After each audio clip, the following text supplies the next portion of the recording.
मेरी सहयोगी अंजना ओम कश्यप भी इस वक्त जुड़ गई सीधे विजय चौक से।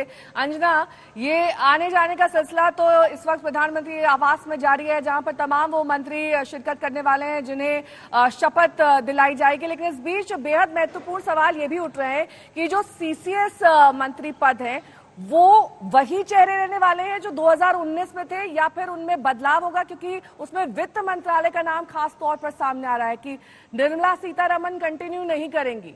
कौन होगा नया वित्त मंत्री? कुछ जानकारी इस सीसीएस मंत्री पद के बारे में। बहुत सारी अटकलें इस वक्त चल रही हैं। कुछ ही देर में तस्वीर पूरी तरह से साफ हो जाएगी। फोन वाला मामला है पूरा नेहा, लेकिन हम आपको बता दें, मुझे जो जानकारी मिली है उसके मुताबिक अमित शाह, जेपी नड्डा, बीएल वर्मा, पंकज चौधरी, शिवराज सिंह चौहान, 4 मुख्यमंत्री हैं पूर्व जो इस बार मंत्री पद की शपथ ले रहे हैं। अन्नपूर्णा देवी, अर्जुन राम मेघवाल, ये सब 7 लोक कल्याण मार्ग पर पहुंच चुके हैं। दूसरी जो बड़ी बात है, एक बार हम आपको नजारा यहाँ पर जरा दिखाना चाहते हैं। ये देखिए, हम लोग मौजूद है विजय चौक पर, और यहां से आप देखिए नॉर्थ ब्लॉक, साउथ ब्लॉक, और ये पूरा जो रास्ता है प्रधानमंत्री नरेंद्र मोदी के लाइफ साइज कटआउट्स यहां पर लगाए गए हैं। और ये लाइफ साइज कटआउट्स के साथ पूरे इस रास्ते को आज संवारा गया है, सजाया गया है, और जिस तरह के सुरक्षा के इंतजाम किए गए हैं उससे आप अंदाजा लगा सकते हैं कि आज शाम की किस तरह की तैयारी है, क्योंकि आज तीसरी बार नरेंद्र मोदी बतौर प्रधानमंत्री आज शपथ लेने वाले हैं। और ये पूरा रास्ता यहाँ विजय चौक का इंडिया गेट से लेकर वहां तक पूरी तरह से सजाया गया है। और जो पुराने वादे थे कि हकीकत सपने नहीं हकीकत बुनते हैं, तभी तो सब मोदी को चुनते हैं, ये सारे बड़े बड़े नारे भी इन प्लाकार्ड्स पर लगे हुए हैं। अब आते हैं आपके प्रश्न पर जो आपने पूछा है, तो देखिए 3-4 बातें तो तय हैं। कई ऐसे नाम हैं जो तीसरी बार मंत्री पद की शपथ लेंगे, चाहे वो राजनाथ सिंह हो, राजनाथ सिंह, नितिन गडकरी, पीयूष गोयल, जितेंद्र सिंह, राव इंद्रजीत सिंह, मनसुख मंडाविया, ये लोग तीसरी बार मंत्री पद की शपथ लेंगे। तो दूसरी बार मंत्री पद की शपथ लेने वाले लोगों में ज्योतिरादित्य सिंधिया, शांतनु ठाकुर, अश्विनी वैष्णव। देखिए, अश्विनी वैष्णव और शांतनु ठाकुर बहुत दिलचस्प नाम है, बीते सरकार से हम इनको देख रहे हैं। लेकिन अश्विनी वैष्णव जो कि 1994 बैच के ओडिशा काडर के आईएएस है, वो निजी सचिव भी रहे अटल बिहारी वाजपेयी के, वो 2 जगहों पर डीएम भी रहे हैं ओडिशा में, और उसके बाद से उनका पूरा राजनीतिक सफर जो आगे बढ़ रहा है। तो दूसरी बार वाले शांतनु ठाकुर को देखिए आप, वो बनगांव में उत्तर 24 परगना से सांसद चुनकर दूसरी बार आए हैं, और जो पूरा मटुआ समुदाय वहां पर है उनका प्रतिनिधित्व करने के लिए बंगाल के लिए अहम है, और इसीलिए उन्हें फिर से मंत्री पद मिल रहा है। तो वहीं जीतन राम मांझी हो पहली बार, चिराग पासवान, रामनाथ ठाकुर जो कि कर्पूरी ठाकुर के बेटे हैं, और माना जा रहा है कि उनको एमओएस मिलेगा, क्योंकि जेडीयू के साथ 1+1 का फॉर्मूला बना है। ये खबर मैंने ही कुछ देर पहले आपको बताई थी। ललन सिंह कैबिनेट मंत्री बन रहे हैं और एक एमओएस रामनाथ ठाकुर बन रहे हैं। रामनाथ ठाकुर कर्पूरी ठाकुर के बेटे हैं, जिनको अभी हाल में ही भारत रत्न दिया गया था।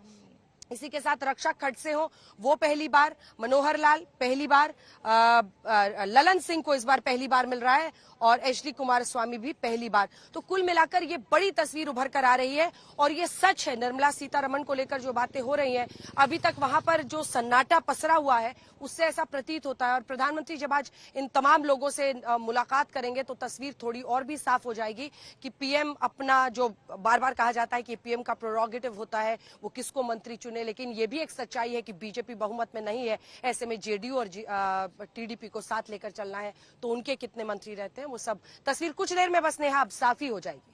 ठीक है, लौटूंगी मैं आपके पास अंजना। चिराग पासवान क्या कह रहे हैं?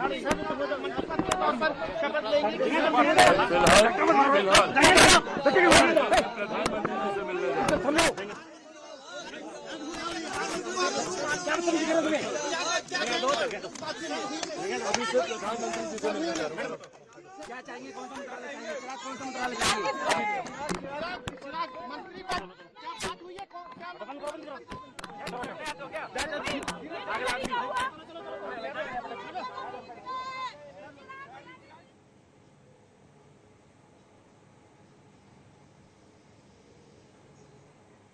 लोक जनशक्ति पार्टी रामविलास के प्रमुख चिराग पासवान, जिन्होंने 5 में से 5 सीट पर जीत हासिल की, बिना कुछ बोले वहां से निकल गए। जाहिर तौर पर इस वक्त वो मुलाकात सबके जहन में है जो अब से कुछ ही देर बाद शुरू होने वाली है। अशोक सिंघल वहां से मेरे सहयोगी मौजूद है तमाम जानकारी के साथ। अशोक, कौन कौन पहुंच चुका है? 11:30 बजे ये मीटिंग शुरू होने वाली है, कितनी देर तक चलेगी, और क्या इस मुलाकात को हम एक औपचारिक मुलाकात माने, यानी कि एक प्रोसीजर का हिस्सा रहता है, प्रधानमंत्री शपथ लेने से पहले इसी तरह से मंत्रियों से मुलाकात करते हैं?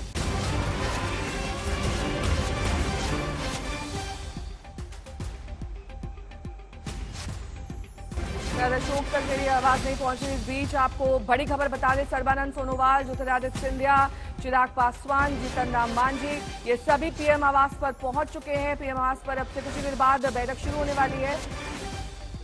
नित्यानंद राय भी इसमें शामिल हैं। अंजना मेरी सहयोगी जुड़ी है तमाम जानकारी के साथ। सभी अहम और प्रमुख नाम धीरे धीरे करके वहां पर पहुंच रहे हैं। हम अपने सहयोगियों के पास जाएं उससे पहले मेरे सहयोगी हिमांशु का रुख कर लेते हैं। हिमांशु, सभी प्रमुख और अहम चेहरे वहां पर एक एक करके मौजूद रहने वाले हैं, पहुंच रहे हैं, लेकिन इस बीच कोई खुलकर अपनी खुशी भी नहीं जाहिर कर रहा है, कोई खुलकर ये भी नहीं कह रहा है कि क्या उसे मिलने जा रहा है, क्योंकि जाहिर तौर पर जैसा आप कह रहे थे पोर्टफोलियो तो बाद में डिसाइड किए जाएंगे।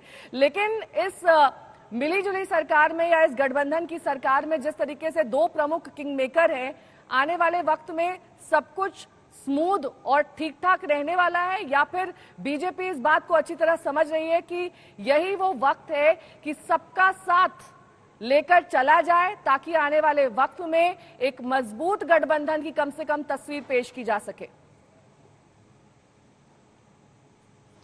देखिए, बिल्कुल इसीलिए भारतीय जनता पार्टी ने जो है शुरुआत से ही नतीजों के बाद अगले दिन जो है एनडीए की बैठक बुलाई और ये संदेश दिया कि एनडीए जो है एक साथ है, मजबूती के साथ है और एकजुट है।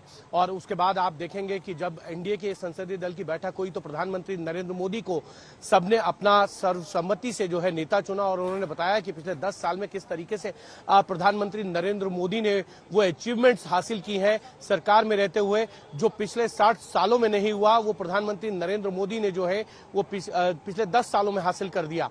और साथ ही साथ जो है एक बात प्रधानमंत्री नरेंद्र मोदी ने कही थी कि आपको कोई कॉल आए तो उसको 10 बार जो है वो क्रॉस चेक कीजिए और ये मत समझिए कि मीडिया में खबर चलने से जो है वो मंत्री बनते हैं। और इसीलिए कोई भी नेता ये बताने को तैयार नहीं है कि उनको कॉल आ गया। बहरहाल मैं आपको एक और चीज बता दूं कि निर्मला सीतारमण भी प्रधानमंत्री आवास पहुंच गई हैं, जो वर्तमान में वित्त मंत्री हैं वो भी पहुंची हैं। तो ये मानकर चला जा सकता है कि उनको भी कैबिनेट में शामिल किया जाएगा। लेकिन एस जयशंकर पहुंचे या नहीं पहुंचे, इसका भी संशय बरकरार है। जयशंकर के नाम की सुबह से चर्चा देखिए, एस जयशंकर भी पहुंच गए हैं। हाँ, ठीक है। देखिए, अशोक के पास रुक करते हैं। शायद अशोक सिंगल कनेक्ट हो गए हमारे साथ। अशोक, तस्वीरों के जरिए और वैसे भी हमें ये बताइए कि कौन कौन इस वक्त पीएम आवास पर पहुंच चुका है, क्योंकि 11:30 बज चुका है, मीटिंग की शुरुआत होने वाली है। बिल्कुल, अधिकतर लोग जिनको फोन कॉल गया है वो यहाँ पहुंच चुके हैं, चाहे वो जतिन राम मांझी हो, अजय टम्टा पंजाब उत्तराखंड जो बीजेपी के एमपी हैं उत्तराखंड से, वो पहुंच चुके हैं। इसके अलावा हरदीप पुरी पहुंच चुके हैं, नड्डा पहुंच चुके हैं, अमित शाह पहुंच चुके हैं और नित्यानंद राय पहुंच चुके हैं। और जीतन प्रसाद यूपी से, जो पहले यूपी गवर्नमेंट में थे, उनको भी फोन कॉल आ गया, वो पहुंचने वाले हैं। कृष्ण रेड्डी, संजय बंडी, ये सब लोग पहुंच चुके हैं यहाँ पर। गिरिराज सिंह पहुंच चुके हैं और कुछ लोग और पहुंचने वाले हैं। देख सकते हैं कि ये यहाँ जाम लग गया है पीएम हाउस के बाहर, ताकि क्योंकि लोग काफिला यहाँ पे आ रहा है। जिन जिन लोगों को इनवाइट किया गया है, प्रधानमंत्री ने चाय पे बुलाया, और भी कुछ ही पलों में यहाँ लोग पहुंचने वाले हैं। और ये मीटिंग जो नेहा पूछ रही थी, कोई फॉर्मल मीटिंग नहीं है, बहुत अनौपचारिक सी मीटिंग है, जो कि प्रधानमंत्री जो उनके संभावित मंत्री हैं, जो मंत्रिमंडल बनने वाला है, उनसे हमेशा इंटरेक्ट करते हैं, चाहे 2014 हो, 19 हो। इस बार भी उनसे चाय पे चर्चा करेंगे और बातचीत करेंगे अपनी सरकार के आगे के बारे में और उन मंत्रियों से जो बनने वाले हैं उनकी सरकार में। तो कोई औपचारिक बैठक नहीं है, प्रधानमंत्री का अपना तरीका है कैबिनेट का स्वेरिंग इन से पहले उनसे इंटरेक्ट करना, ये उनकी खासियत रही है, ताकि लोगों से पहले मुलाकात कर ली जाए। तो आज भी उन्होंने तमाम लोगों को जो उनके मंत्रिमंडल में शामिल हो रहे हैं उनको यहाँ पर बुलाया। और आप देख सकते हैं पीछे पूरा यहाँ पर ट्रैफिक इस कदर है, ताकि क्योंकि लोग आ रहे हैं, मंत्री यहाँ पे जो पिछली सरकार में मंत्री थे जिनको दोबारा से शामिल किया जा रहा है वो यहाँ पहुंच रहे हैं, नए नए चेहरे जो बनाए जा रहे हैं वो यहाँ पहुंच रहे हैं। तो कुछ ही पलों में बाकी लोग भी पहुंच जाएंगे, लेकिन अधिकतर लोग यहाँ पहुंच चुके हैं प्रधानमंत्री निवास।